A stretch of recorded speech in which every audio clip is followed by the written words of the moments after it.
Is out last night, but it's late, and I'm trying not to sleep, 'cause I know when I wake, I will have to slip away.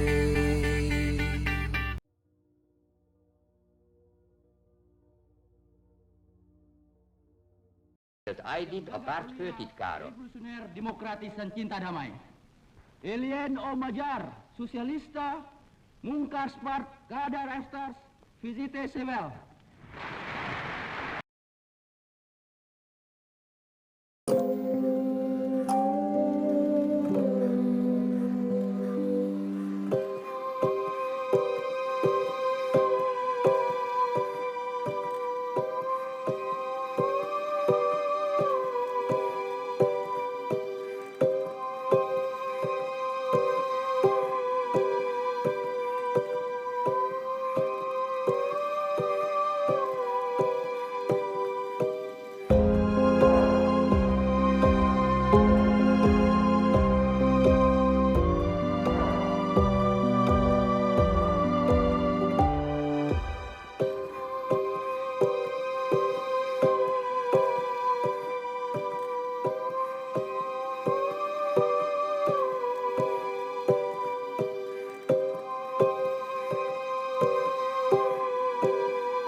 Assalamualaikum warahmatullahi wabarakatuh. Saya Ica Aprilia Ferlita dengan NIM 131250015.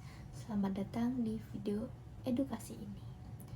Kali ini dan pada pertemuan kali ini kita akan membahas makna demokrasi menurut perspektif ideologi komunis, khususnya berdasarkan pemikiran D.N. Aidit dalam karyanya yang berjudul Menempuh Jalan Rakyat, serta kajian sejarah dari jurnal Universitas Galuh tentang PKI Indonesia. Perlu ditegaskan, video ini bersifat edukatif. Tujuannya hanya memahami konsep demokrasi dalam perspektif komunisme, bukan mendukung ideologi tersebut.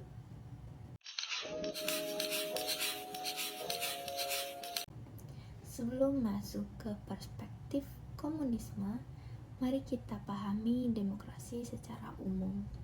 Demokrasi biasanya dipahami sebagai sistem pemerintahan oleh rakyat dan untuk rakyat. Bagaimana ciri-cirinya? Ciri-cirinya antara lain yaitu yang pertama, pemilihan umum sebagai mekanisme memilih pemimpin. Yang kedua, kebebasan berpendapat dan berkumpul. Yang ketiga, perlindungan hak minoritas.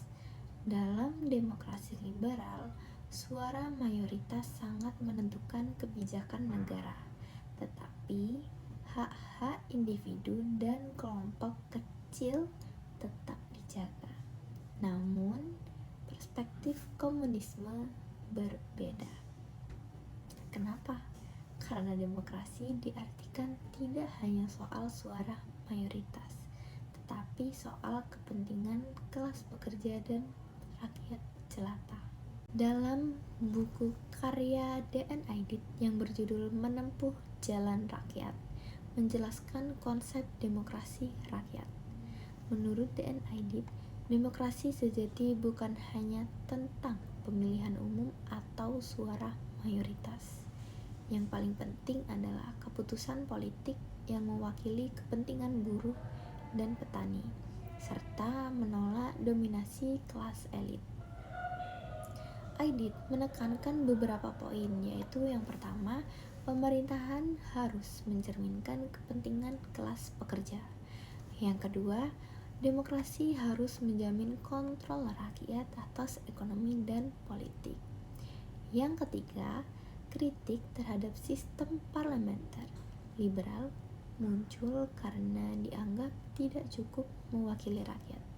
Dengan kata lain, demokrasi versi Aidit lebih menekankan pada kesejahteraan rakyat banyak, bukan hanya pada proses politik formal.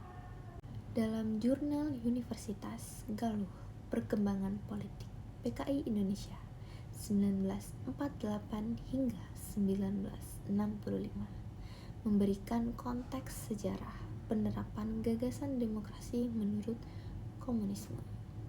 Beberapa poin penting dari jurnal tersebut yaitu yang pertama, PKI menekankan organisasi rakyat sebagai basis keputusan politik. Lalu pemikiran demokrasi rakyat diterapkan melalui aktivitas partai di masyarakat pekerja dan tani.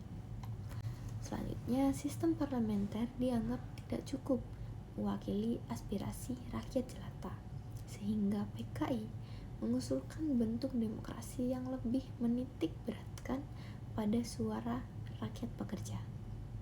Jurnal ini menunjukkan bahwa konsep demokrasi aidit bukan hanya teori, tapi juga diterapkan dalam praktik politik Indonesia pada masa itu. Jika dibandingkan, terlihat perbedaan mendasar.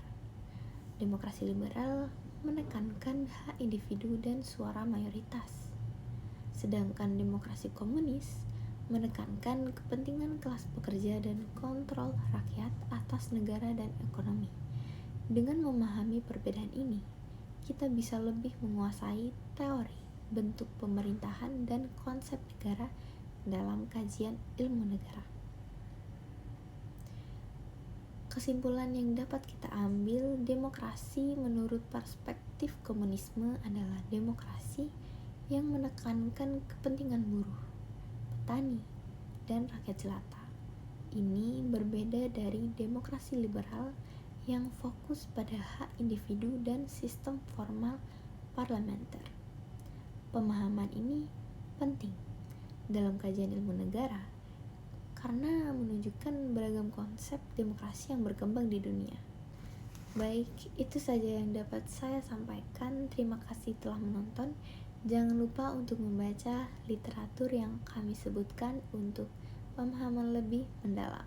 Sampai jumpa di video selanjutnya.